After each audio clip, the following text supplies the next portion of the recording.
KPK और पंजाब में मुखालफत थी पाकिस्तान बनने की, तो उस वक़्त पूरे पंजाब से और केपीके की अक्सरियत जो थी जब कायद-ए-आज़म के साथ आई, तो that was because of Khwaja Qamaruddin Sialvi रहमतुल्लाह अलैह।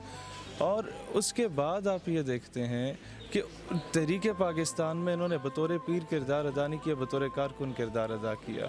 ज़ाती तौर पर एक एक बंदे के पास गए, एक एक घर गए और पाकिस्तान की तहरीक में अपना अमली किरदार अदा किया।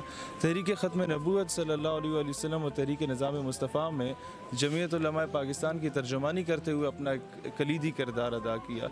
तो ये वो शख्सियात हैं जिन्होंने सिर्फ महज पीरी मुरीदी नहीं की, प्रैक्टिकली काम किया for the sake of Islam in Pakistan.